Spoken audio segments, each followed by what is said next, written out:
Okay, we're live.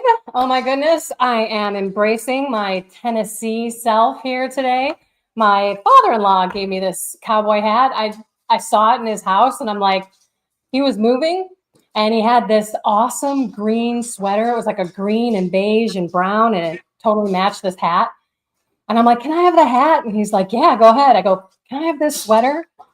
Keep in mind, he is like 6'5". He's like a huge dude. I have to roll up the sleeves. The sweater is like a dress on me, but it is the best sweater. I don't have it on me right now because it's just a little bit too, what's the word? Hot here still. So anyway, I'm embracing my Tennessee self and I am happy to, hey, the dog. I am happy to invite JoAnne von Zwehl. Is that how you say it? Von Zwehl? Yeah, you did it, Kendrick. Excellent. All right. I always say von Zwehl, but it's spelled so interesting that I'm like, is it von Zwehl? Von Zwehl. Okay, hang on. Von Zwehl. Okay, and we're going to spend some time with her for about 30 minutes or so. Hey, Mike, good to see you. And then we will go into part 10. I think I was mentioning to you, JoAnne, that we are going through this 10-part series.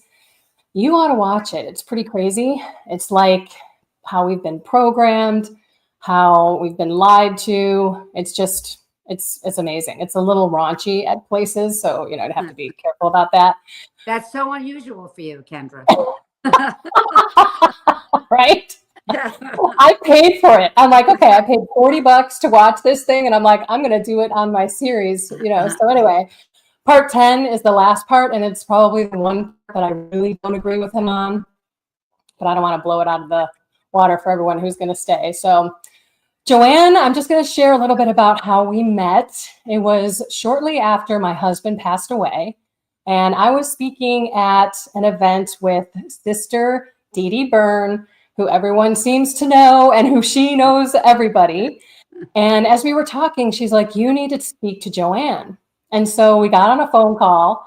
Do you remember that? It was like we didn't even know each other. An hour and a half we were chatting. At least. You and I on a phone call is not a good thing. That was so great. That's and then you knew it. Yes. And then you're like, hey, you need to come out here. And what was it, like 2 weekends away or something like that? Or maybe even that weekend? I think it was like that weekend. I'm like, just come. And Anna Newzo was going to be there, who's a friend of mine too. So I did it. I hopped on a plane and I met all you guys and went to Rosa Mystica. And we're going to talk about that as well, because that place is spectacular. If anyone wants to see it, I actually did a video when I was there. I did kind of a tour of kind of almost the whole place. So you can go on my YouTube channel and look up Rosa Mystica. But first, JoAnne, I want people to get to know you. And I would love to hear because I'm not even sure about your conversion story. So share your conversion story with everyone. You know what, the time that when we first got on the phone, we went through yours and we never got off of it because it was so amazing. And then I was like, okay, well, but anyway, we grew up very Catholic, both parents very Catholic, but kind of the Catholic that you get in school. Everybody's not living their faith. There's like rules and regulations, and it's not like, you're not saying like it's so exciting. Then you go to college and you're like, okay, I'm not feeling this. I get back from college. I end up in finance and, and I thought I was all that in a bag of donuts. So I was dating somebody and we were going to meet his parents and we get out of the cab, we're in Manhattan. And he says to me, hey, by the way, what religion are you? And I looked at him and I'm like, oh, I'm an atheist. Like, I can't even control all my own employees. How is God controlling everyone? And then, like I wake up the next day, I'm like, you're not an atheist, you're an idiot. like you have faith. What are you saying? And I just couldn't believe that came out of my mouth. So I'm like, Catholicism just didn't work for me. So I got to find my own kind of religion. So I read like every book and all the different religions. And I'm like, oh, I love this. And oh, I love reincarnation because everybody comes back and everybody's happy. And I made my own religion basically up, and it made a lot of sense, but gave me no peace and joy at all. And I'm like, okay, this is not working. I kind of believe that we're born with a hole in our hearts, and that hole is for God, and until we find him, we're always searching. That hole's always there. And I was lucky because my mother was very religious, my parents were, and she was doing prayer groups. So she's like, oh, can you come help at the prayer group? So I'm like, okay, I'll go help my mom. So I would help her, and then I would listen to these speakers, like people like yourself and other people's, and I would be like, wow. I mean, she had people that came there that only lived on the host for 20 years and all these other things. And I was like, this is incredible. And slowly, like, I started finding like a really my peace and joy again, and I got more into it. And a lot was my mother was so great too. Like, she was going to adoration one day, and she's like, hey, let's go to adoration. I'm like, what do we do? She's, we sit there for an hour, we praise the Lord and everything. I'm like, Mom, I'm a single mother. I got 3 kids. I'm not sitting anywhere for an hour. I'm not doing it. But the doors get locked in the car. Yeah, you are. I'm like, okay. So I went to adoration, and I'm like, whoa, there's something here. Like, you feel the presence. And then once you start going, you can't ungo. It's amazing. You develop that personal relationship with God. And then she said about the rosary. And I said, no way, never. I'm never doing a rosary. I don't like that stuff. Oh, honey, do it for 1 month and see how you like it. So I started doing the rosary. A month later, I don't even know how it happened. Your whole life changes. Things are just not the same as they used to be. And you just keep building, and your faith gets stronger and stronger. And you realize that Catholicism is the way, and it has the truth. And you get the peace and joy. It doesn't mean that, life is all roses. I mean, it means that you can walk through the storm and survive. Amen to that. So how old were you when you had 3 kids already? I was probably that story, in the cab, probably like 25. And then, that's when I started coming back, and having my own religion. And then I was slowly, like in my 30s, I adopted 3 kids in my late 40s. And so slowly in my 30s, I was coming back, and my real conversion was then when I switched careers at the time also. So I was in the finance. I really never liked it. The money was good, but I always wanted to paint. I wanted to be an artist. And my dad, there were 6 of us, and he was German. He's like, I'm not supporting any of you the rest of your life. You're going to business school. I'm like, okay. It only dawned on me, Kendra, like 5 years ago. I'm like, he didn't even pay for school. Like, why didn't I say no? Like, in those days, you never said no. You wouldn't be like, no, I'm not doing that. Like, no, you are doing what you just do it. Okay. Yeah.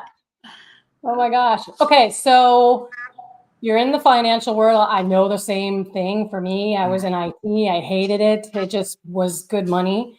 So tell me, how was that process of saying, okay, I'm going to leave this and go paint? And in a minute, I'm going to show your website, JoAnne Bonzwell Studios. Is that your actual? Yes. Yes. We're going to show you some of the paintings that you do. And I'm going to have you make a painting, or I'm going to use a print of yours for the retreat house that I have, because I remember seeing the Jesus in your chapel at Rosa Mystica on, when you walk in, it was on the left, I think, in the back. Yes. Yeah. That one was incredible. I don't know if you had that on your site, though. You know what inspired me for that, which was so interesting? I was going to the grocery store one day, and I cannot even remember what was going on, but I was in the worst mood. I was going to Trader Joe's, and I know everybody there, and they're always like, hello, JoAnne, and it's always a happy occasion. And I was like foaming at the mouth that day. I was like such a bad mood, and somebody really annoyed me, and I'm like, I hope I don't see anybody, and I don't got to say hello to anybody, and I get what I need, and I'm going out, and there's this little old lady putting her bags in the car, and I walk by with my cart, and then the Holy Spirit says to me, are you kidding me? So I'm like, all right. And I didn't even want to be nice, but I did it. so I put the stuff in the car with her. I chat a little bit, got in the car, and it was like 5 minutes down the road. And I'm like, wow, I'm so happy. I don't even remember what was bothering me. Like, she did me the favor. And so I realized it's so important to be of service. And we don't even realize the benefit of being in service until we're in service. So that painting is the scripture that the Son of Man didn't come to be served, but to serve. And the more we serve, the happier we are, the better we feel, you know. And people, like, especially this young generation, if they were of service, they wouldn't have so many of these issues that everyone has these. But anyway, so I was in finance, and and my New Year's resolution was I'm going to start painting. So I went to night school with kids. It was, you know, I would show up every week, like totally frazzled. I drive there. I'm like, oh, it's the last week I do this, right? And I would get there, be like all happy, like, this is great. I can't wait till next week. And then the next week we come and it'd be like, oh, I don't have any time for this. And then I do it again. And it's great when you do something creative, because in the finance world, you're almost never doing a good enough job. Like, doesn't matter how much you make, you want to make more. And the next one, you want this. And the painting, I finished my first painting and I was like, wow, that's really good. And I didn't expect it to be. So it felt really fulfilling. So you actually had to learn how to paint? It seems like it's natural.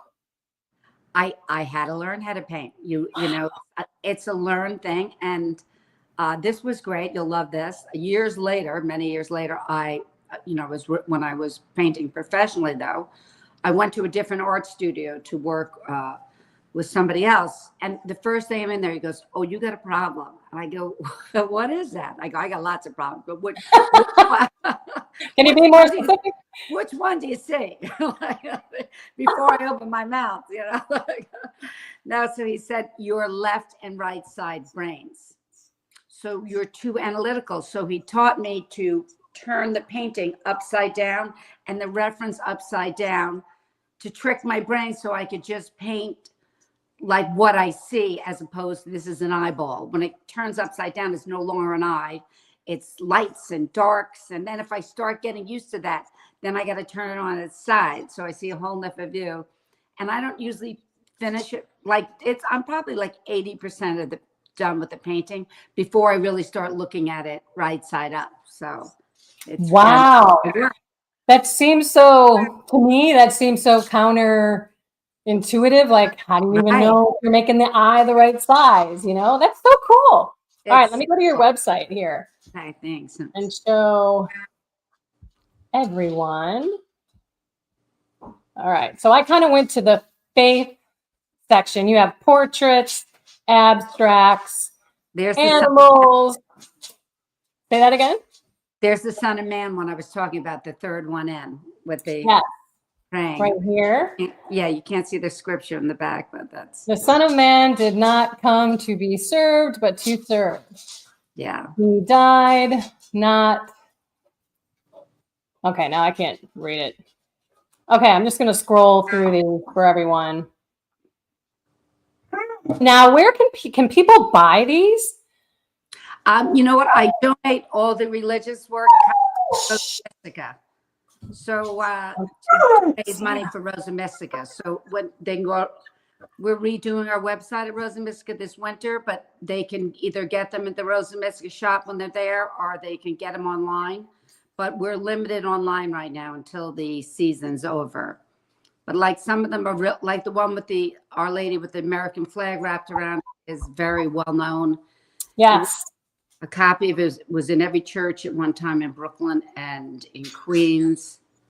And wow. So yeah, so that's most of my religious work. And as you know, being at Rosa Mystica, I'm not that great technically, so I have to update that website with all the feet painting and all the other things are not on there yet. But.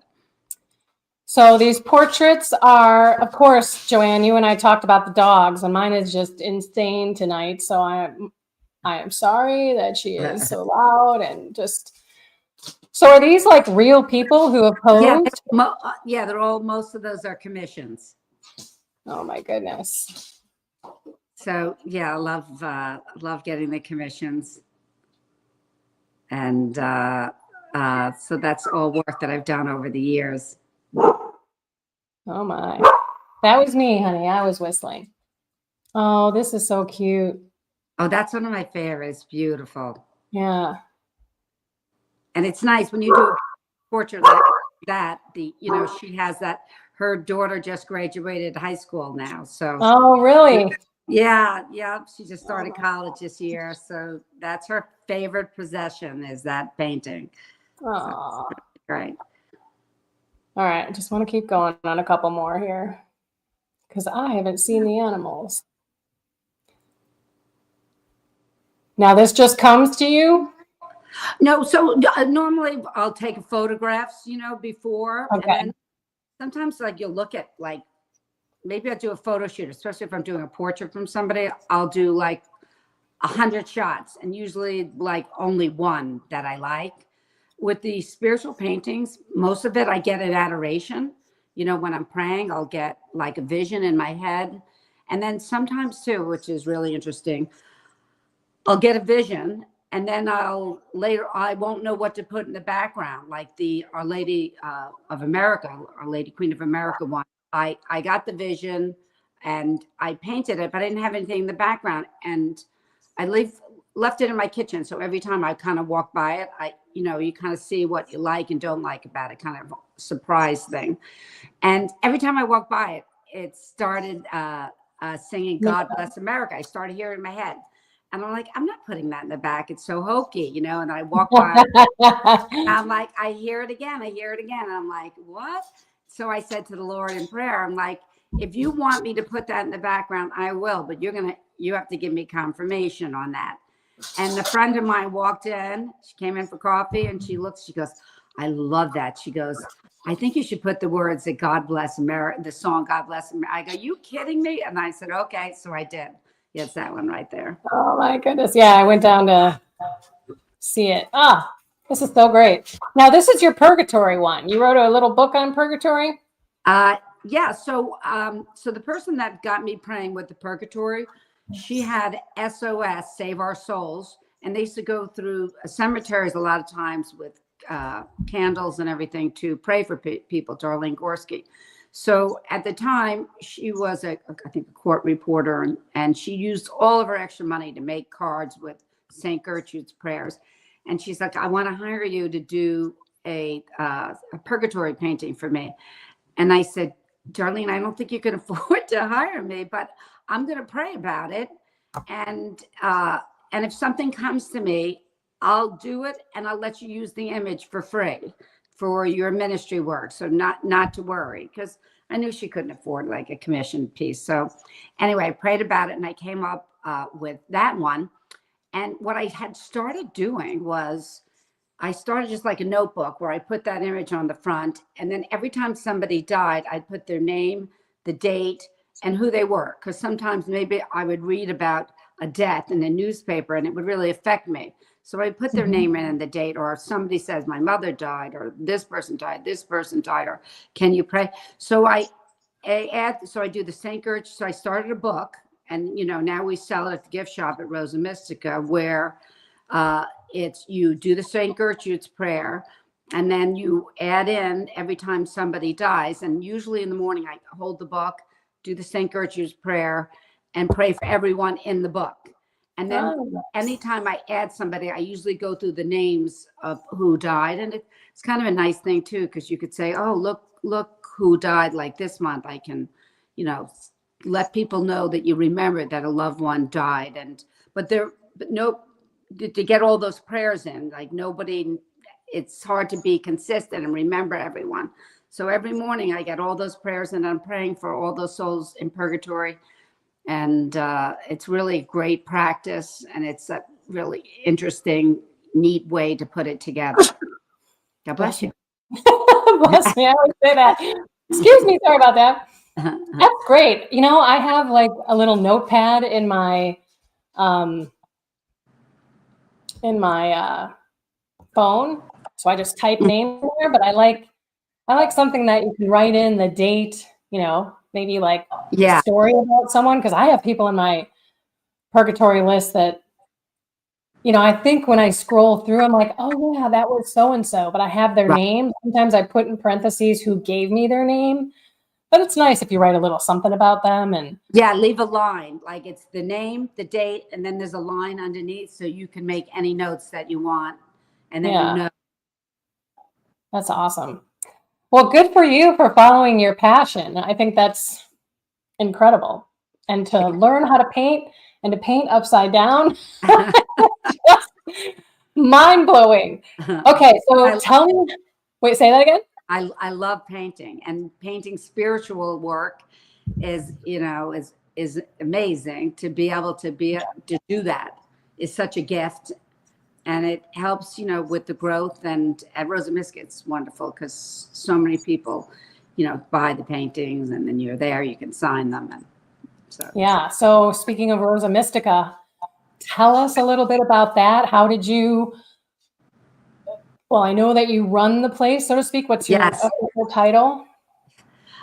We had a family foundation, and my parents had a very successful business. My dad sold the company.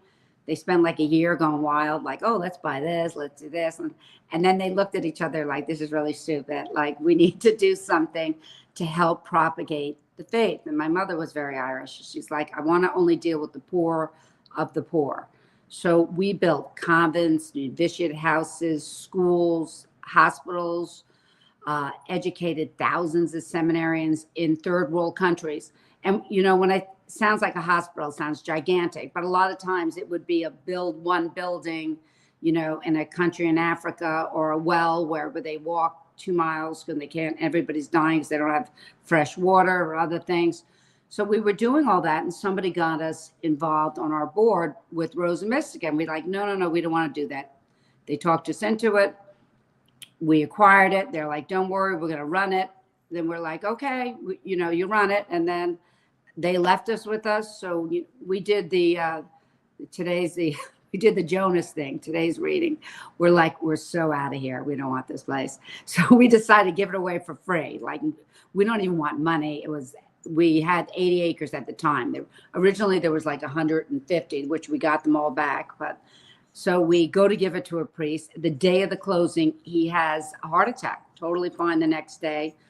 A few other things happened. And then we're like, okay, what's going on here? My mother got in prayer, the Blessed Mother, saying, America's in trouble now.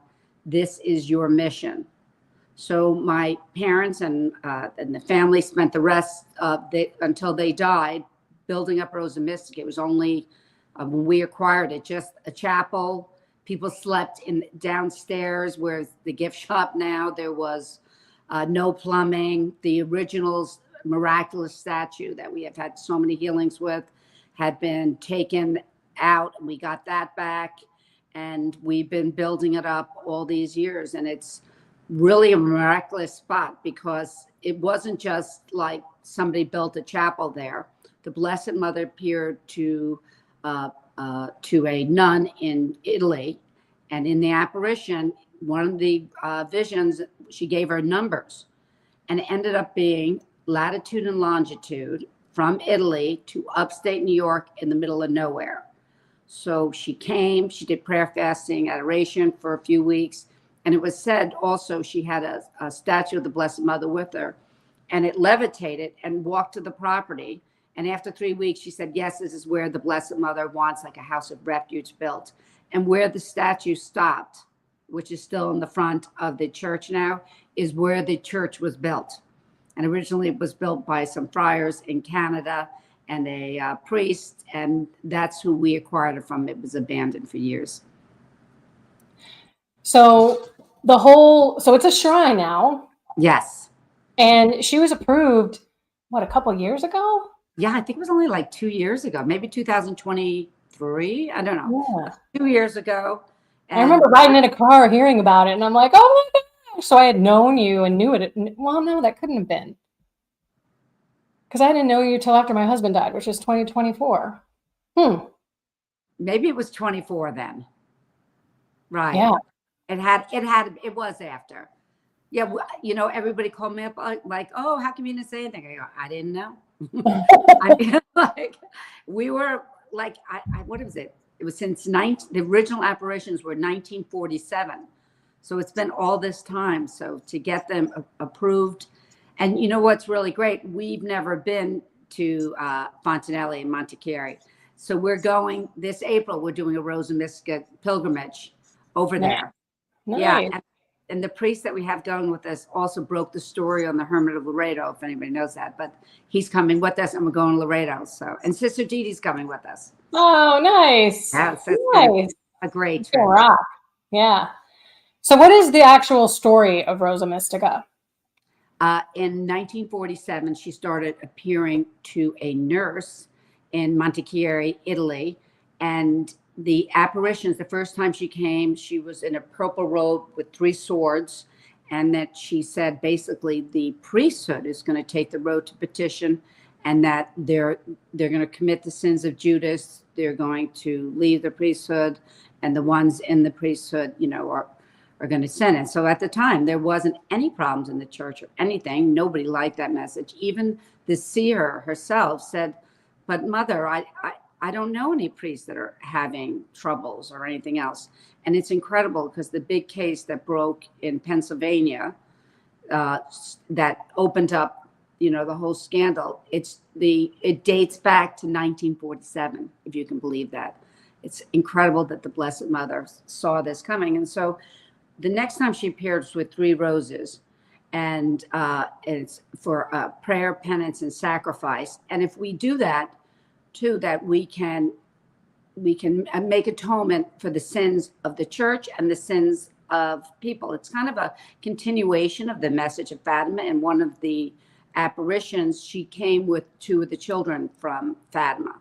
So Fatima is more for the world, and Rosa Mystica is to build up the church. So I believe that it's a time in history where we as lay people have to support our church. We have to stand behind our priests. We have to pray for them. We have to be the people on the ground taking care of the church and building up the church and protecting it. And I think that our Rosa Mystica is saying that. And also, what is incredible, it's the largest apparitions happening all around the world. So it's not just where we are. Like, we have like daily miracles happen there, and that's all of our Lady. Like Friday, a man came the week before. His friends, he couldn't make it there. He was crippled. He could not walk. And so he didn't make it there. His friends came, and they all got together there, and they prayed for him. He was cured. So he came Friday to thank Our Lady. He's like, "I couldn't make it there now." And he's got all the documents and everything. So it's it's unbelievable. Now, these statues now are all around the world, and they have oil, water, or blood are coming out of the eyes. Like, we had one statue that somebody bought, and the girl's mother died, and then a few days later, the father died. So it was like a double funeral. It was awful. And they had a devotion. They brought the statue to the wake, and the statue was crying. And we've seen at Rosa Mystica, one of the statues that ends the Stations of the Cross, we've seen that crying. I saw that myself, and I'm always like doubting person. I kept rubbing the eyes, making sure that it kept coming out. And our statue, our main statue, it's at 8.5 feet in the center of the church. When we got that back, because it had been taken out, so we had to buy it back and get it. When it came, it was crying, and there's still like little stains. Like, she was so joyful to be back home. So it's interesting. Like, think that Our Lady is at this time coming to us. Like, the world's in trouble, and I think that she's coming to us like Our Lady of Rosa Mystica as a mother, to help all of us, in a motherly way. And if we can't get to her, she'll come to us. She'll get us. Sorry, I had to mute myself. I was going, oh. She was going crazy because her ball went underneath the couch. So that's beautiful. And Yes. I know that you had a fire there recently within the last month, which I think it's phenomenal because it was the fire happened all around her, and her being a wooden statue was completely untouched. I mean, what a miracle. It was really incredible because first of all, we don't even know how the fire started, but there's candles there, but we've been lighting devotional candles for 25 years. Yeah. Anyway, they ended up exploding all over. I mean, it got so hot that it was busting tiles, that underneath the altar, the beams were all charred, like going in and everything. And right there, not 2 feet away, is our pilgrim statue that we have, and it's on it's got the plastic flowers like all around it. She has a veil. She's solid wood right there, and she just put out the fire. The fire marshal came the next day, 4 hours he was there. He says, I'm not even a religious man. He goes, but there's no natural explanation how this fire went out and how that statue is not up in flames. I mean, not even the veil. And we had serious damage because of all the smoke and everything else, but the church did not burn down. And you see the pictures, Our Lady just looks so peaceful. It's like when she stands on the head of the serpent, like, I got this, no problem. That's so cool. Yeah, it's really nice. So amazing. Okay, so what events do you have going on coming up? Yeah. Well, this weekend coming up right now, we have Grace Force. It's the first time with Grace Force, and we have Father Clement coming, and I'm really looking forward to that, and Grace Force, of course. And then we have something really exciting in October. We have Kendra.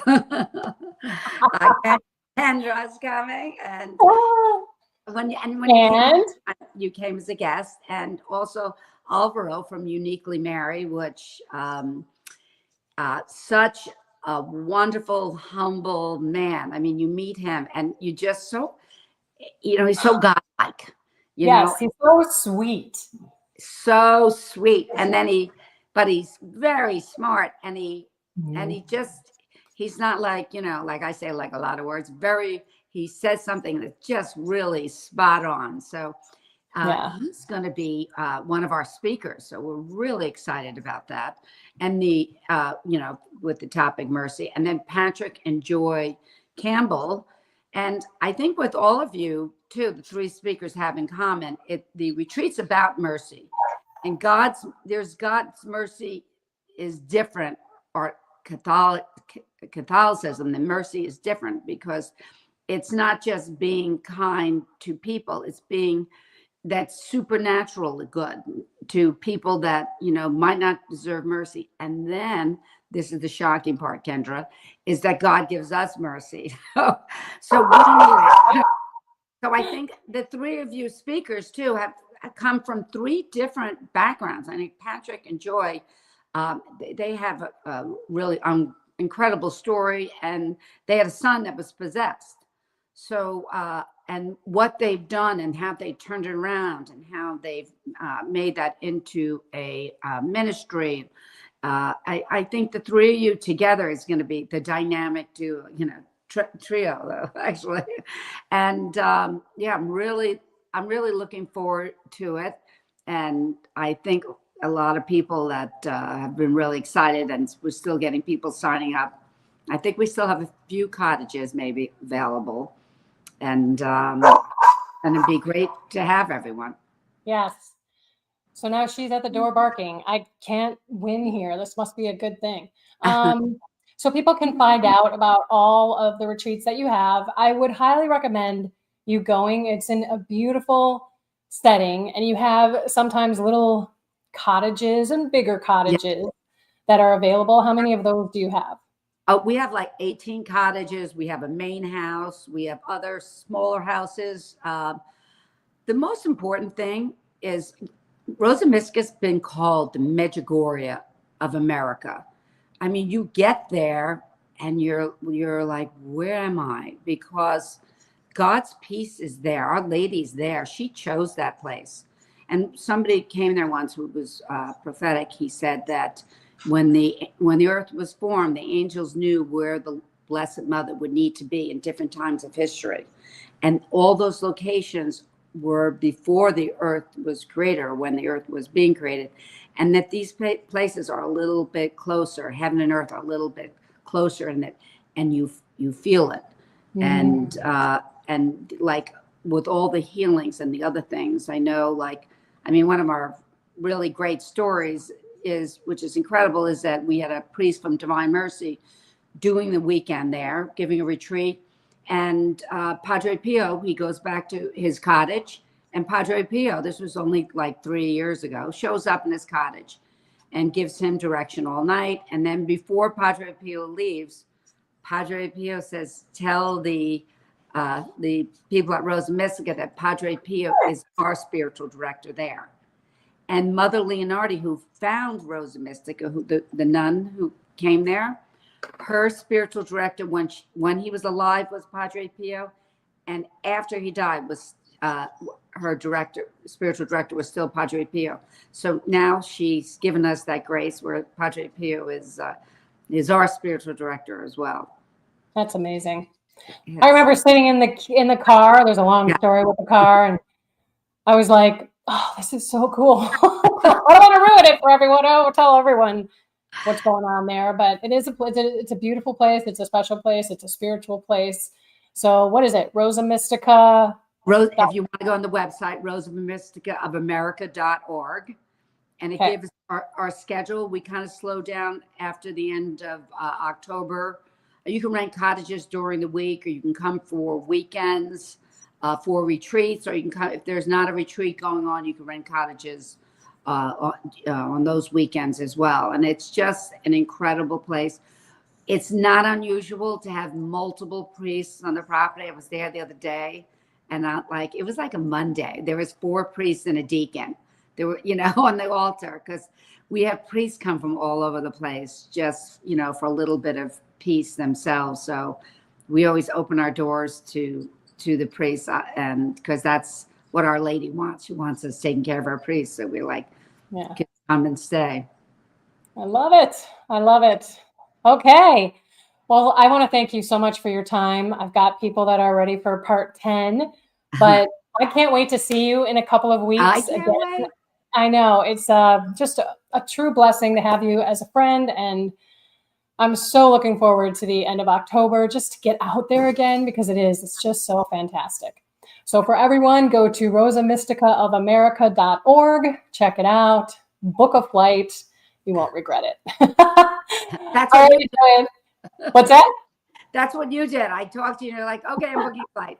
And I know, it was so crazy. I never do that. And I'm so glad I did. All right, girl, I will let you go. Enjoy the rest of your evening. Thank you so much for spending some time with us. I hope everyone checks out your beautiful paintings and your beautiful, what do you call it? Pilgrimage site, retreat. We call it a shrine, but it's a shrine. It's a place for retreat. And also, if you can't make it there too, you can go online, and we do live, Nice. A lot of people who cannot make it, but it's a journey to get there, but it's worth it. I don't think the Blessed Mother has ever picked a place in a good location. I don't know what that is, but I think she wants us to, our pilgrimage starts when we leave the house. Yes, exactly. Right. And the car ride makes you excited and contemplating what you're going to experience. So it's all worth it. Yeah. All right, girl. I love you. Thank you so much. And check out the 10-part series one day. You'll be shocked. Okay. All right. Great. Thank you, Kendra. God bless you, honey. Talk soon. Bye. Bye-bye. Bye. Okay. I love her. She's so awesome. All right, everyone. Part 10. Now, I got to tell you, I'm not necessarily agreeing with wow, I see myself a lot closer now. I'm not exactly agreeing with the big point that he's trying to make, but it's an interesting one. And of course, we have to finish the series. So let's do it. Hi, everyone. I haven't had an opportunity to say hi, Mike. Hi, Cherie. Hi, Laura. Hi, Michael. Hi, Kay. All right. Here we go. Those are so beautiful. Yeah, her paintings are great. Okay, so what do I got to do here?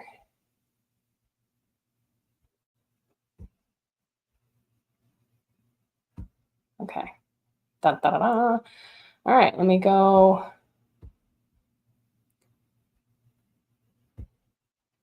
Okay, remember,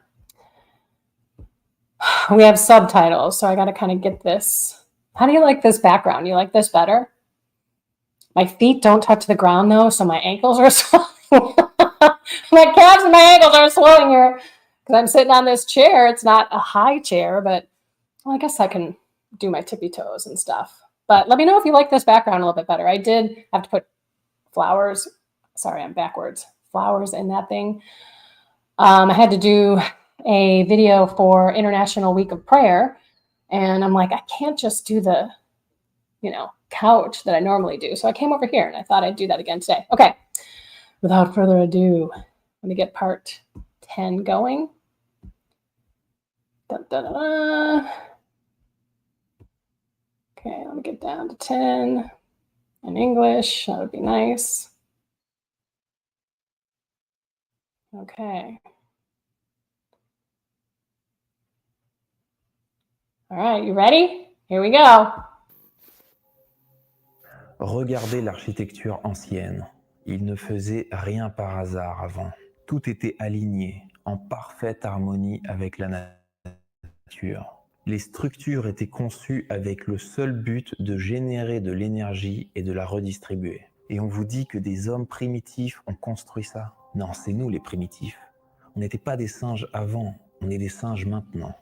Il est incontestable que des civilisations bien plus évoluées que la nôtre étaient là avant nous. Imaginez tout ce qu'ils ont détruit délibérément pour qu'on oublie les lois naturelles et la géométrie sacrée.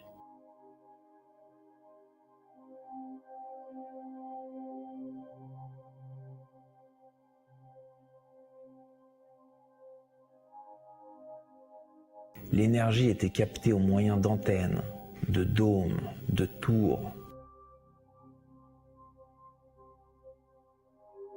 Les dômes sont des résonateurs, les arches et colonnes sont des amplificateurs, les tours sont des condensateurs. Rien n'était dû au hasard. Oui, ce qu'on appelle maintenant des églises ou des cathédrales étaient en fait des générateurs d'énergie. Et des aimants gigantesques comme l'Arc de Triomphe servaient à la redistribuer. Voilà pourquoi les villes vues du ciel ressemblent à des circuits imprimés, parce qu'elles forment un réseau électrique.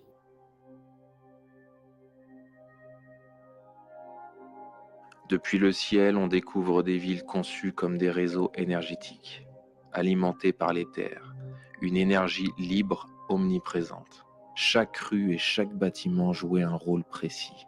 Capter, amplifier et redistribuer cette énergie. L'architecture ancienne n'était pas qu'esthétique, elle était avant tout fonctionnelle, utilisant les vibrations pour élever la matière et la conscience.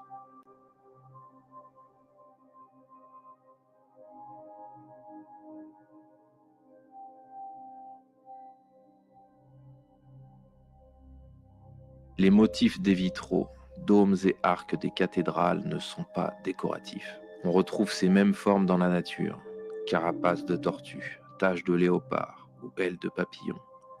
Ces dessins sont l'empreinte des vibrations qui organisent la matière.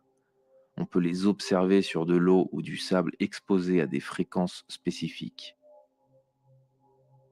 Les anciens gravaient ces formes pour canaliser les énergies terrestres et cosmiques.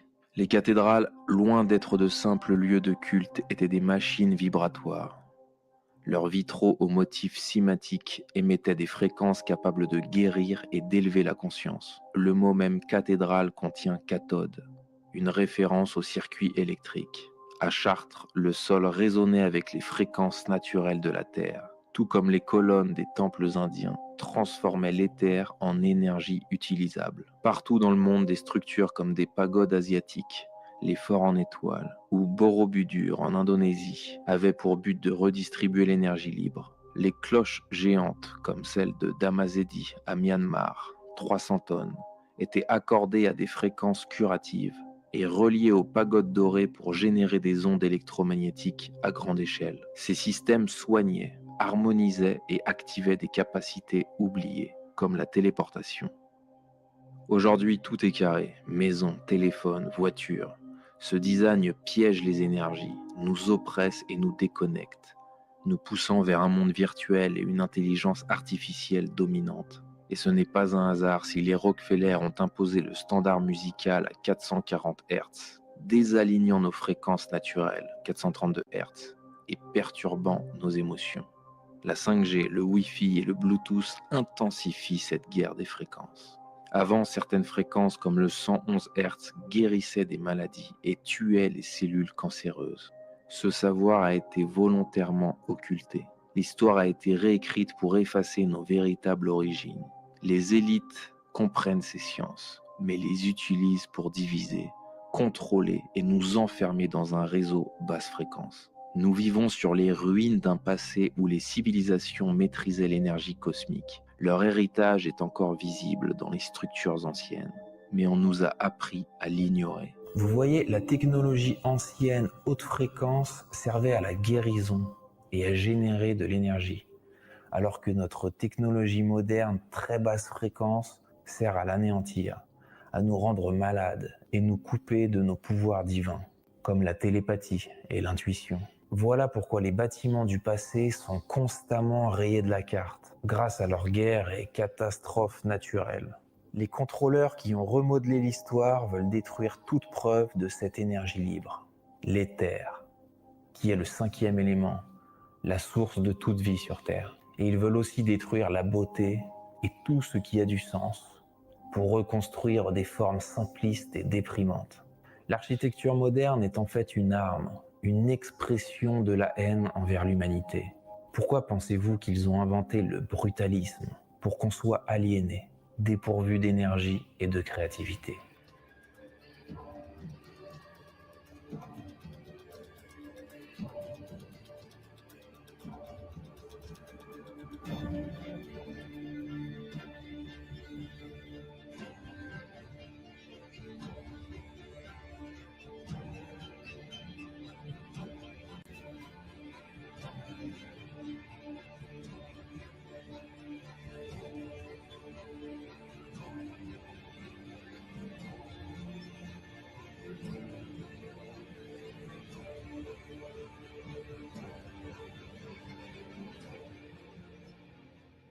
Ce qu'on appelle aujourd'hui des forêts ne sont que les restes d'un monde disparu. Les véritables forêts, avec des arbres de centaines, voire des milliers de mètres de hauteur, ont été éradiqués. Regardez Devil's Tower, aux États-Unis,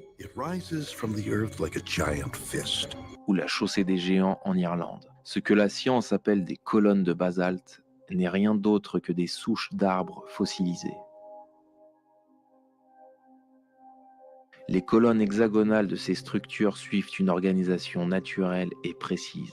On retrouve cette configuration partout, dans les alvéoles des ruches d'abeilles, dans les flocons de neige et même dans la structure interne des plantes. Ces motifs ne peuvent pas provenir d'éruptions volcaniques, comme le prétend la science officielle.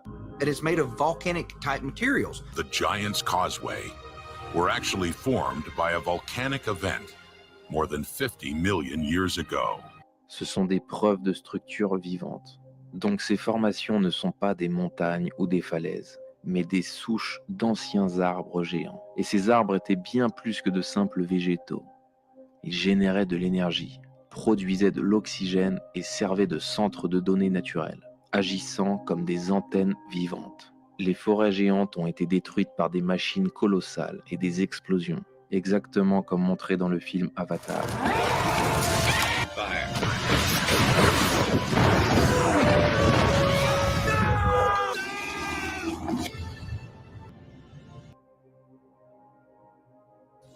Happens to be resting on the richest unobtainium deposit within 200 clicks in any direction.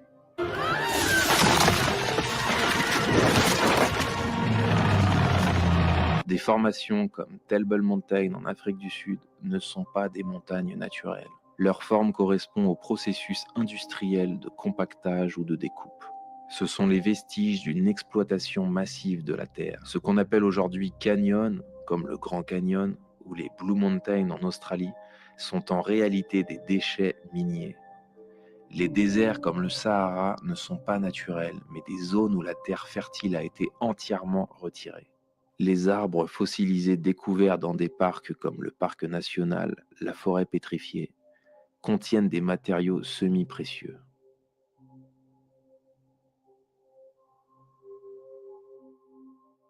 Les grottes de quartz sont en fait les racines cristallisées de ces arbres, des centrales d'énergie. Silicon Valley ne doit pas son nom au hasard.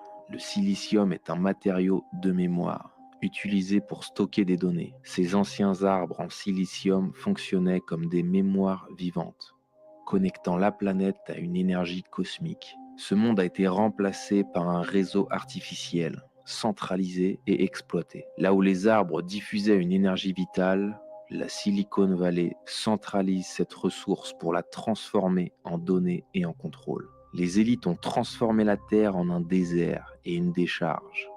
Les forêts vibrantes ont été remplacées par des structures stériles et des technologies déconnectées de la nature. Ce qu'on considère aujourd'hui comme naturel est une version altérée de la réalité. Il est temps de tout remettre en question et de réapprendre à voir notre planète telle qu'elle était.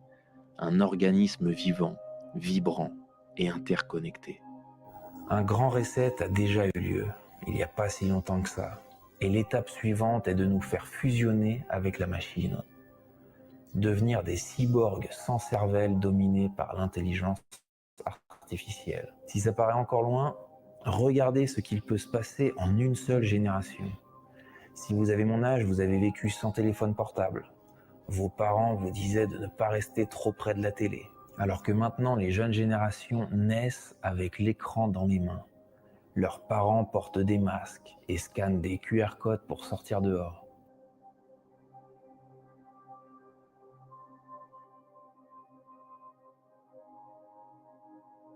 Leurs idoles sont transsexuelles et vénèrent Satan.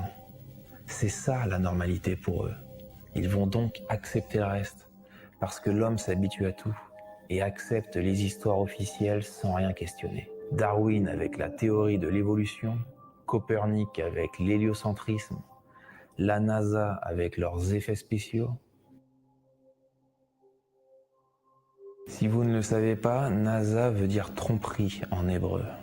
Les origines de la NASA sont liées à Disney, la franc-maçonnerie, les services secrets nazis et le satanisme. Walt Disney et le scientifique nazi Wernher von Braun ont travaillé ensemble pour hypnotiser les masses grâce aux films de science-fiction comme Star Trek et Star Wars. Ces programmes de propagande vous ont préparé à la fausse conquête spatiale. And we will pursue our manifest destiny into the stars, launching American astronauts to plant the stars and stripes on the planet Mars.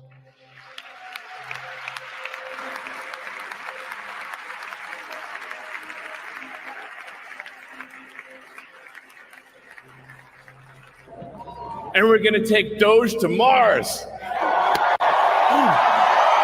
Et les astronautes qu'on voit à la télé sont des acteurs dans la vraie vie. Why are we going back to the moon? Because we want to see humans on Mars. C'est d'ailleurs pour ça qu'ils ont leur nom gravé sur la promenade des artistes d'Hollywood, Walk of Fame. D'ailleurs, on a une photo de Buzz Aldrin, un des 3 astronautes de la mission Apollo 11, qui fait un signe One Eye bien évident. Et puis dans une interview avec une écolière, il lâche prise et affirme ne jamais avoir été sur la Lune. Why has nobody been to the moon in such a long time? Because we didn't go there and... Si vos parents ont cru à l'alunissage, c'est pas entièrement de leur faute. Après tout, c'est le but de la télévision. Tell a vision. On appelle ça aussi des programmes télé parce qu'ils vous programment le mental. Oh man, that's the best idea since they faked the moon landing. Okay, cut. Wow, Neil Armstrong. Hey, wait a minute. You're supposed to be on the moon. I just saw it on TV. Oh, there's a tape delay and with all solar winds.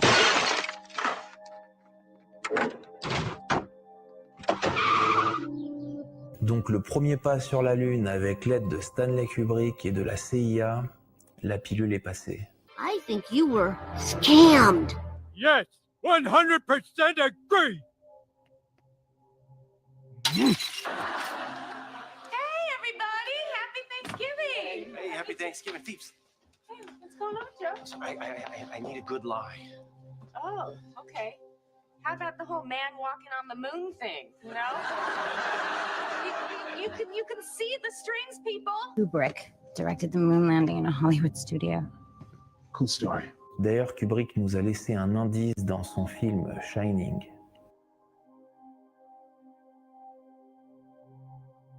La conférence de presse des astronautes montre des visages dépités, non pas parce qu'ils sont fiers de leur exploit, mais parce qu'ils n'ont pas envie de mentir. Mais ils sont forcés de le faire, et ça se voit. La culpabilité se lit dans leurs expressions, les yeux baissés, aucun enthousiasme. It was our pleasure to have participated in one great adventure. It's an adventure that took place not just in the month of July, but rather one that took place in the last decade.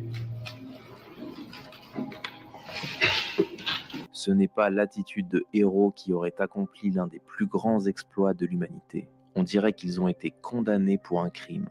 Ils n'ont plus d'espoir, ni pour eux-mêmes, ni pour leur avenir. It's our privilege today to share with you some of the details of that final month of July that was certainly the highlight for the three of us of that decade. D'ailleurs, ils n'arrivent même pas à répondre à cette simple question. Many places have speculated on the meaning of this first landing on another body in space. Would each of you give us your estimate of what is the meaning of this to all of us?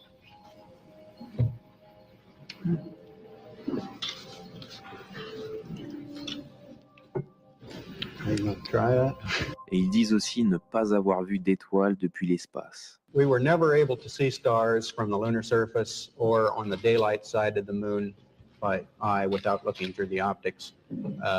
I don't recall during the period of time that we were photographing the solar corona what stars we could see. I don't remember seeing any. Alors que dans une session de questions-réponses, l'astronaute Don Petit affirme avoir tout vu. From Mark Cameron. This is from Mark Cameron. Whilst in space, have you ever looked away from Earth into the black void? Yeah. Because you can see. Because you can see the star. Et il a d'ailleurs l'air de ne pas savoir de quoi il parle. Yeah. Because you can see. Because you can see the stars. Oh yeah. You know, and pretty much all the time you can see the stars. It's not a black void. I mean, it's black, but there's all kinds of little polka dots. There's all the stars there, and the cool thing is about it, you can see it during the day. Yeah, you can, and there's more than stars. You can see planets. You can see moons. You see the gas Magellan clouds of the you Milky Way see galaxy. The Magellanic clouds. Magellanic. See, I just wanted the Magellan there's a large clouds. one I didn't and want a to. small one, right? Ils font même pas d'effort, comme s'ils nous laissaient des indices délibérément. Dans cette session, ils montrent même être devant un fond vert. Et puis on nous raconte que l'équipage de Sunita Williams, Barry Wilmore, Don Petit et Nick Haguet est parti pour une mission de 8 jours en juin 2024, mais qu'ils sont restés coincés sur la station spatiale internationale jusqu'à Noël. It was originally supposed to be a 10-day test flight. Et devinez quoi?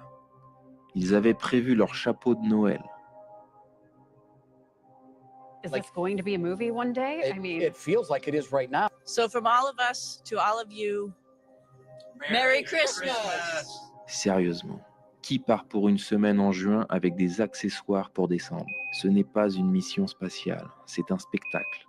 Un clown ne monte jamais sur scène sans ses costumes. Leur métier, c'est de se déguiser, raconter des conneries et jouer leur rôle dans cette mascarade.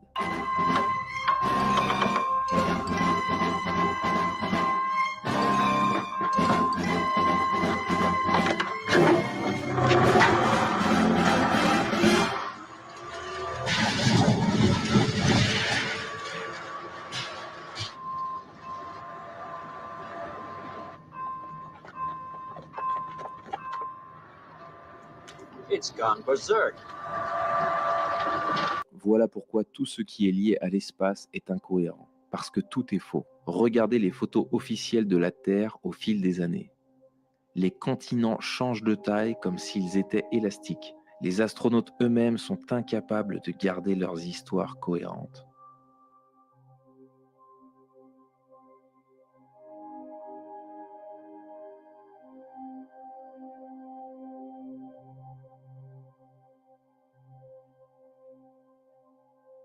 Donc arrêtez d'être fasciné par les exploits graphiques de la NASA. Vous êtes en extase devant des images générées par ordinateur. Maintenant, nos smartphones sont capables de filmer en 4K. Mais sur Mars, ils sont pas foutus de prendre une photo nette. C'est comme si toutes les caméras tombaient en panne dès la sortie de l'orbite. Mais quelle orbite? Il n'y a pas d'orbite.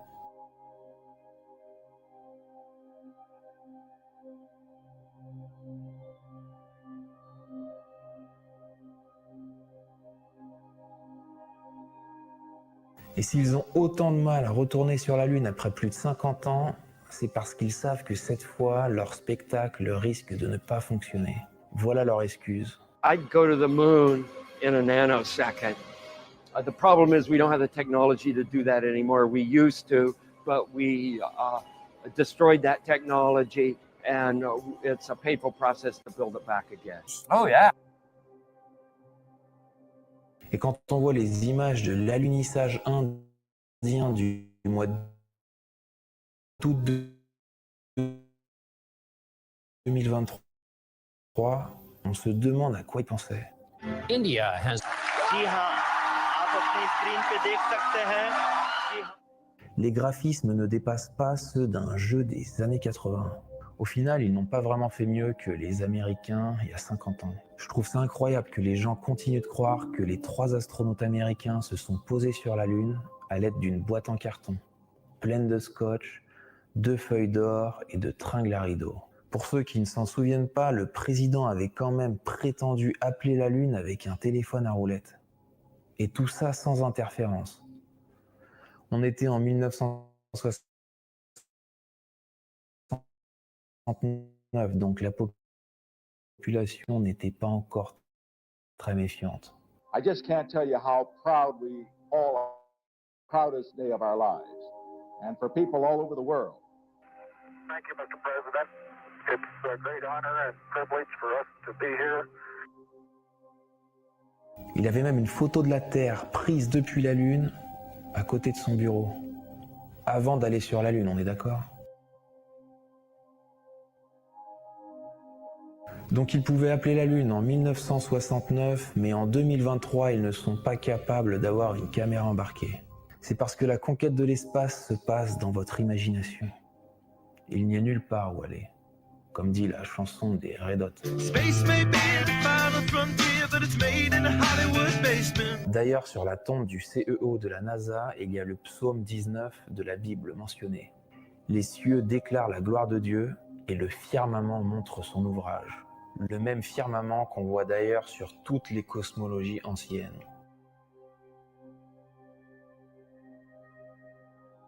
Et c'est pas la seule fois que le firmament est mentionné dans la Bible.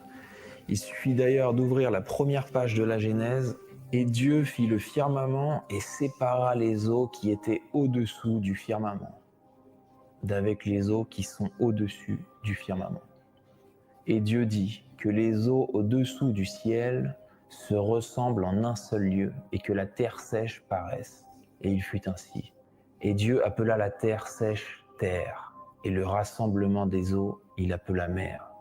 Et Dieu dit qu'il y ait des lumières dans le firmament du ciel, pour séparer le jour de la nuit. Et Dieu les plaça dans le firmament du ciel, pour donner la lumière sur la terre.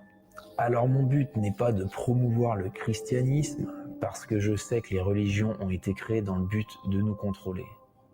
Mais il y a bien plus de vérité dans la Bible que dans notre philosophie moderne nihilistique.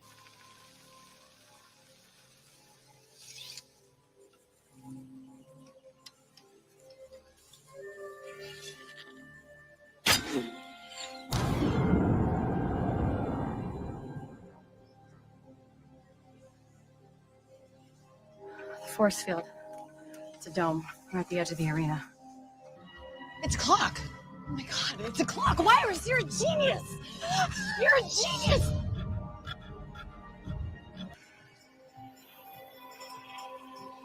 Change it up. Spin it.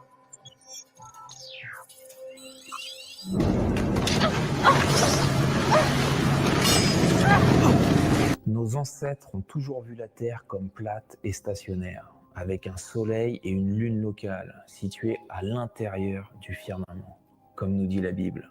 Il y a deux cosmologies, celle qui veut dire quelque chose, qui explique Dieu et la création, et la cosmologie moderne du Big Bang, qui ne veut rien dire et qui a été inventée dans le but de nous asservir. On ne quitte pas la Terre par voyage spatial. Je pense plutôt que la porte de sortie de la matrice est au pôle Nord, qui est en fait le centre de la Terre, et donc le centre de l'homme, le cœur. Voilà pourquoi les aurores boréales sont vertes. Elles représentent le chakra du cœur, le point zéro. Il est là le portail, symbolisé par la cité d'émeraude dans Le Magicien d'Oz, avec la route de briques jaunes qui fait référence à l'ascension de l'âme, qui doit passer de la matière au monde des esprits. Tout ça est métaphorique, bien sûr. La porte de sortie est en nous. Le cœur détient la clé pour arrêter la matrice artificielle, parce que sa charge est neutre. Donc il ne nourrit pas la matrice en énergie, parce que les parasites se nourrissent de nos émotions et de notre énergie. Si on ne réagit plus à leur jeu, on ne les nourrit plus et tout prendrait fin. Pour y arriver, il faut se rendre compte de l'illusion, se rendre compte que cet endroit n'a aucun sens. On est sur l'échiquier, victime de nos émotions, dans le jeu Jumanji, un lieu plein de distractions et de pièges mentaux, comme le pays des merveilles. Vous avez remarqué la couleur verte au centre du jeu? La fausse conquête de l'espace est un des pièges mentaux. Pourquoi les enfants rêvent tous d'être astronautes? Parce que les contrôleurs savent que la programmation d'une personne se fait dans l'enfance. L'enfant est en mode enregistrement jusqu'à 7 ans. Et tout ce qu'il enregistre va déterminer sa vie. Il faut donc taper fort. Astronaute, fusée, dinosaure, globe terrestre, astéroïde. Voilà un bon kit de départ pour nous plonger le plus loin possible du réel. Et ensuite, si on ne fait pas un travail personnel intense pour désapprendre, se déprogrammer, on va penser toute notre vie descendre du singe et vivre sur une planète toupie qui fonce dans l'espace. This is the right spot. Look at this. This area is filled with books about pretend people. That's right, Grover. This is the fiction section. Fiction means it's a made-up story. Ils se payent notre tête et ça fonctionne. J'ai encore jamais rencontré personne qui ait remis en question ces histoires extraordinaires. Malheureusement. On voit le soleil et la lune qui font la même taille, mais on nous dit que le soleil est 400 fois plus grand. On nous dit vivre sur une boule composée de 70% d'eau. Alors comment l'eau des océans peut se courber? J'arrive pas à comprendre. Et en plus de ça, comment elle reste attachée à une boule qui fonce à 100 000 km/h? Et ils ajoutent en plus une rotation de 1600 km/h. Et l'eau reste collée. On est d'accord? Ils ont peur de rien. L'histoire officielle nous dit que le Soleil est à 150 millions de kilomètres de nous et qu'il est 100 fois plus large que la Terre.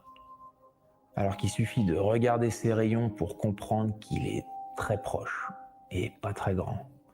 Donc voilà ce qu'on nous dit. On fonce à une vitesse incroyable, on tourne sur nous-mêmes, mais on ne sent rien, on ne voit rien. Et l'astronaute soi-disant dans l'espace ne voit rien non plus.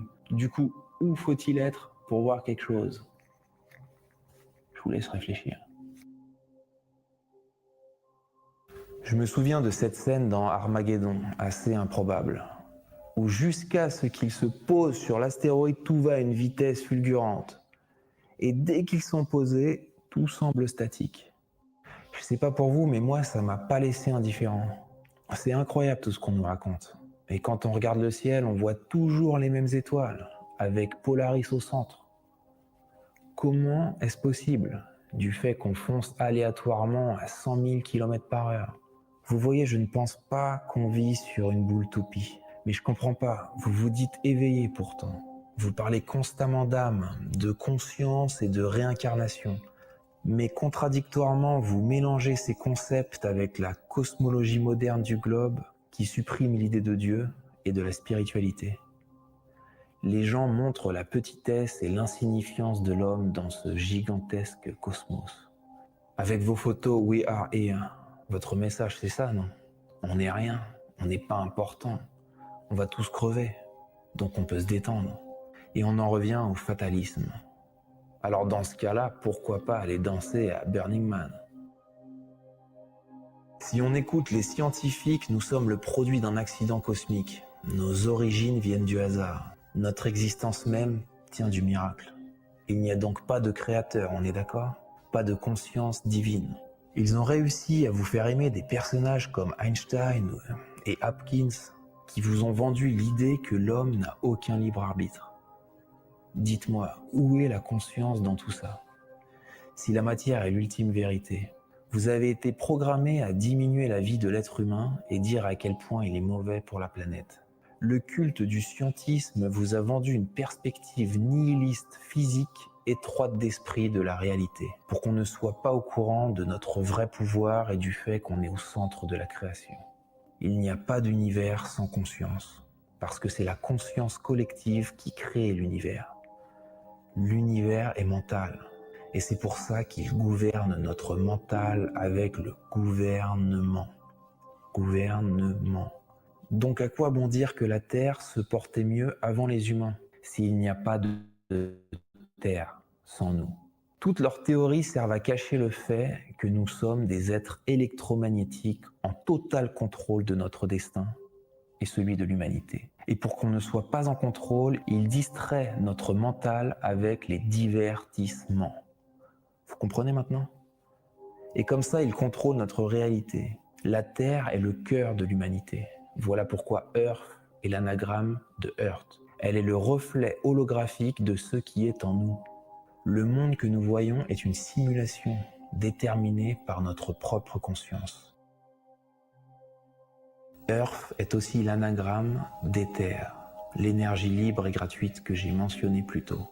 Cette énergie est créée par la Terre, parce que la Terre est une batterie autonome. Ce qu'on appelle l'Arctique est l'anode, et le mur de glace de l'Antarctique est la cathode, et sont reliés par l'eau salée qui conduit l'électricité et déplace les électrons de l'anode à la cathode. Comme ça, les pôles créent cette fameuse énergie libre qu'on appelle éther. Et tout comme la Terre, on est aussi électromagnétique, parce que nous sommes le microcosme du macrocosme. Tout est encapsulé sous forme de projection holographique. Et toute l'énergie est reliée. Oui, je pense personnellement que c'est la conscience qui crée la matière, et pas l'inverse. La physique quantique a d'ailleurs prouvé que la matière n'existait pas sans observateur. Tout est énergie et conscience. Le langage de l'univers est basé sur la fréquence, la lumière, le son, les vibrations. En gros, la matière n'existe pas. Voilà pourquoi un atome est constitué de 99,9% d'air. You have to let it all go, Neo. Fear, doubt, and disbelief. Free your mind. On ne vit pas dans un monde physique, on vit dans une réalité holographique que notre cerveau décode. Si on ne décode pas l'information, elle n'apparaît pas. Le monde existe seulement si on le décode. C'est pour ça qu'on appelle la Terre Maya, qui veut dire illusion.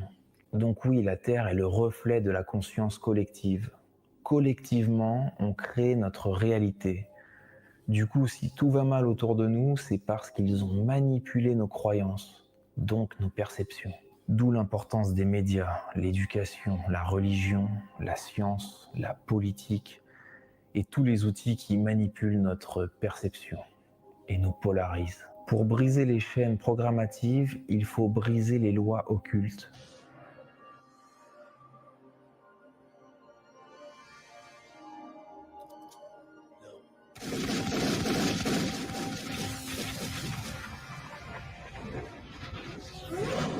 La connaissance est primordiale pour atteindre des niveaux de conscience élevés. Et c'est la conscience qui va nous transformer pour nous redonner accès à nos pouvoirs, qu'on a perdus à cause de l'ignorance et la peur. Parce que l'homme a peur de ce qu'il ne connaît pas et ce qu'il ne comprend pas. C'est pour ça que le savoir est la clé de la liberté spirituelle. Pensez à Neo dans le film Matrix. Il est d'abord un esclave, jusqu'à qu'il se reconnecte à son esprit. Et il devient alors invulnérable, maître de sa vie. Et les balles ne le touchent plus, parce qu'il se dématérialise. Pour transcender la matière, il faut connaître la vérité. C'est justement pourquoi les contrôleurs font tout leur possible pour nous maintenir dans l'ignorance. Ces entités qui nous contrôlent jouent sur la naïveté humaine, par l'illusion et par l'impression. Mais avant ça, pour nous piéger dans leur matrice artificielle, les archontes ont bloqué les codes originaux des planètes et les ont remplacés par des codes artificiels. Ne voyez pas les planètes comme des gros cailloux ou des boules de gaz. Voyez-les plutôt comme des transmetteurs d'informations. Elles nous envoient des signaux qu'on capte et décode. Tout cela se passe au niveau subconscient.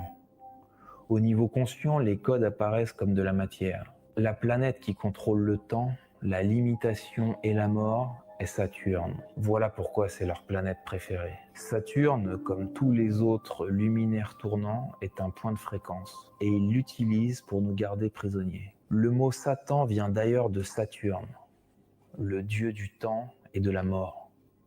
Voilà pourquoi on voit beaucoup de célébrités avec des costumes et des tatouages de Saturne.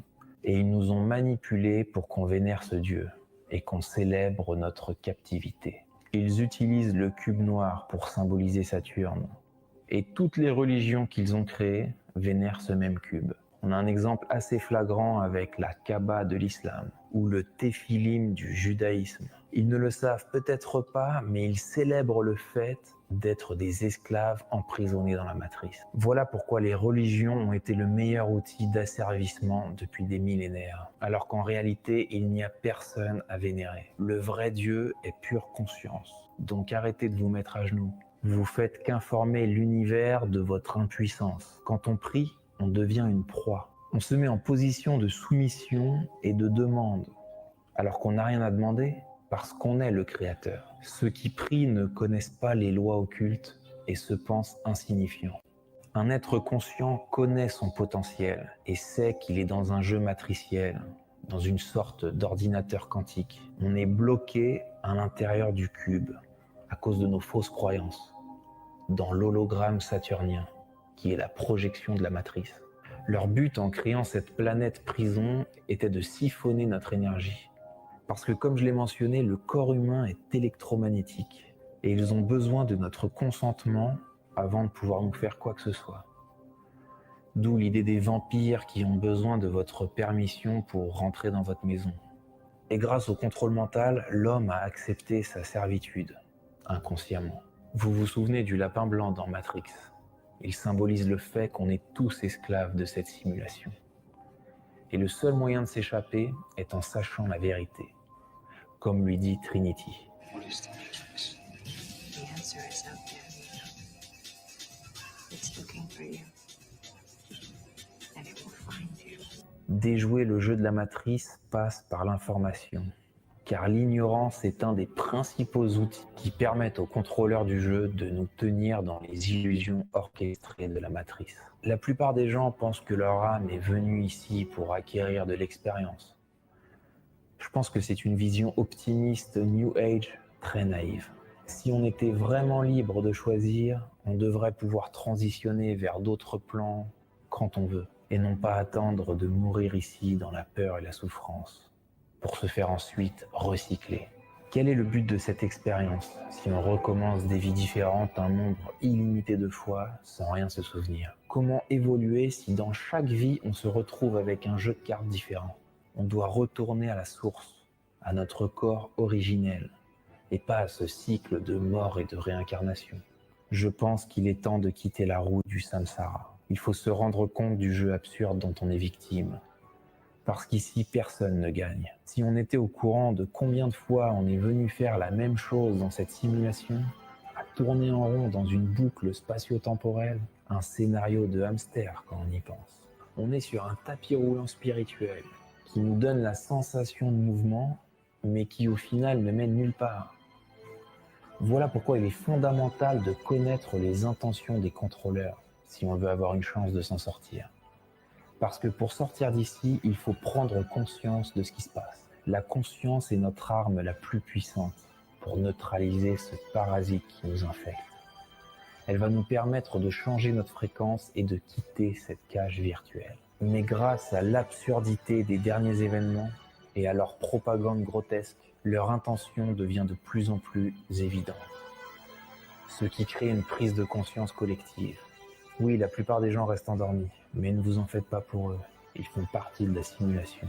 Ils ne sont pas comme nous. Donc continuez à vous armer de connaissances et ne doutez pas de votre potentiel. Nous sommes les vrais créateurs après tout. L'ennemi peut seulement essayer de nous piéger. J'espère que cette série vous a aidé à mieux voir dans le noir. Je vous propose maintenant de devenir un messager à votre tour et de propager la vérité, quel qu'en soit le prix.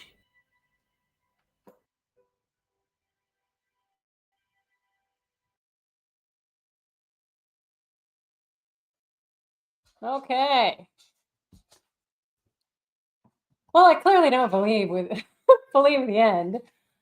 I mean, if it was, maybe if I haven't experienced Jesus, maybe if I haven't experienced amazing healings, maybe I might, think that I'm just consciousness, like that I can create matter is only what I see or what I create. I mean, that was a little out there for me. Once he got up to the point, and what I found odd, sorry, before I go there, what I found really odd was, well, let's go to the Bible and talk about the firmament, but then let's,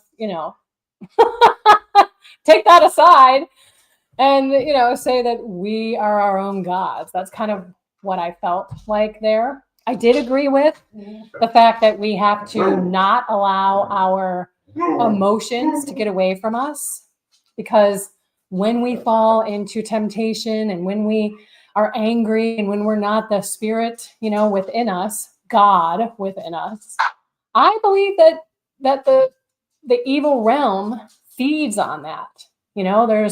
We give them power by allowing them to mess with our emotions. You guys still out there with me? So that's all I wanted to say on the last part, and that's what I didn't agree with. So we finished it. Sierra, come on. We're almost done. Where is it? We're almost done. Bring it here. I'm hot too. I don't know. It is so hot here. I had to take her out and go poop. It's like 73 degrees, and it's like 100% humidity out there. It did rain today. It did rain today, so I get it. Okay, Mike, hang on. So he believes the moon landing was faked? As do I, Mike. I've done so much research on that. So yeah, too much research. Almost like a month's worth of research without resting, kind of, amount of research. There's just so much out there. He only just, scratched of the surface. So it just, and you might say, why? And it goes back to, look at this huge universe. If we have all of the cosmos out there, and yes, the cosmos is in the Bible, but you also saw all of the ancient people draw the firmament and the land and the water and the depths underneath. God only created man. He didn't create extraterrestrial beings.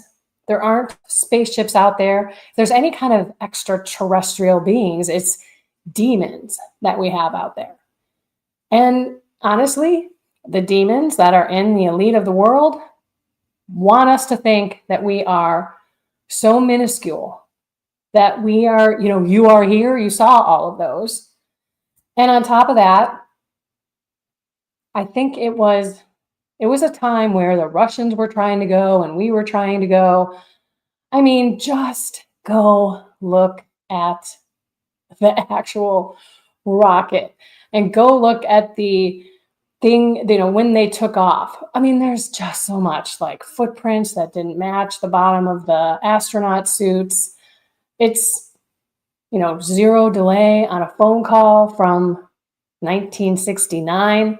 where you can drive today and get cut off on your cell phone, and our technology is so much better than in 1969. But this wasn't one that was easy for me. The flat earth thing wasn't easy for me. 9/11 wasn't easy for me. I had all of this cognitive dissonance. I didn't want to believe it. How could this be fake? You know, I mean, you believe what you've been told. And that's where this is like this unlearning. Sometimes the moon is so close, it looks like you could reach out and touch it, for sure. And on those, firmament things, that it's the sun and the moon, and they rotate around.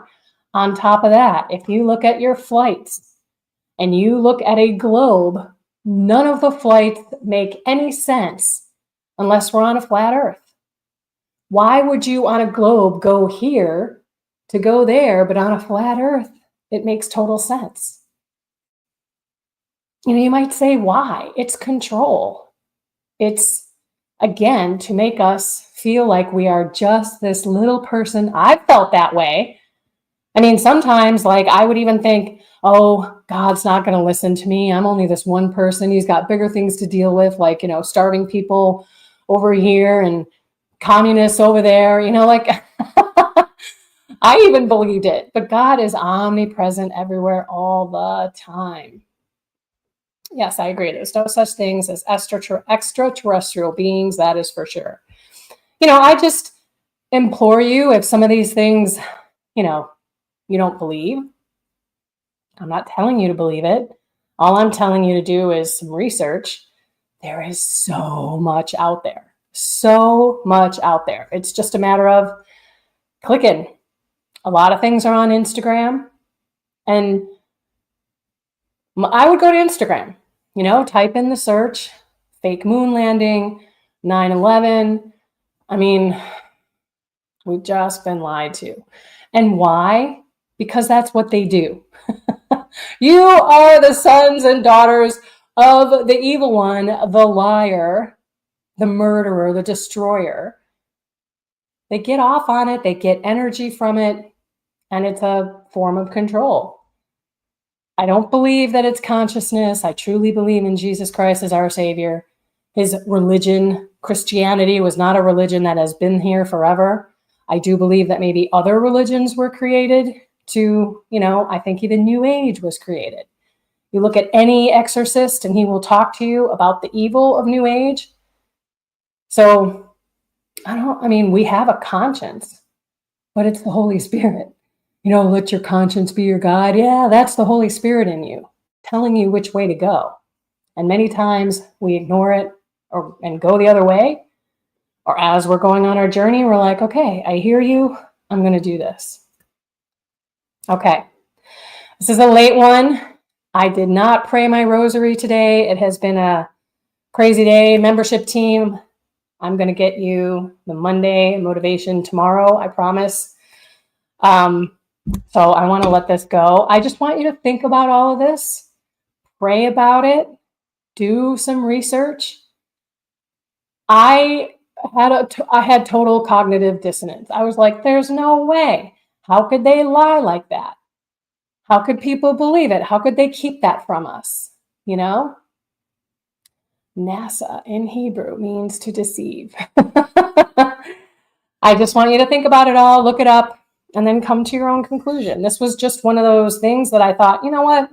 Everyone should see this. Do I agree with everything he said? No. But at the end of the day, I agree with a lot of it. A lot of it is true in my mind, in my heart. I prayed through some of this because I was like, do I even go look at this stuff? Because I used to think people who believe that were crazy conspiracy theorists. And I'm proud to call myself one. Because a lot of people won't do the research. So they just label people as crazy. And I wanted to find out, So it was more curiosity for me to just find the truth. We should be seeking truth in everything, even if it's hard, even if we're not wanting it to be true. But now I'm grateful. And so the thing is this, don't let your emotions run with you. Don't let your feelings drive you.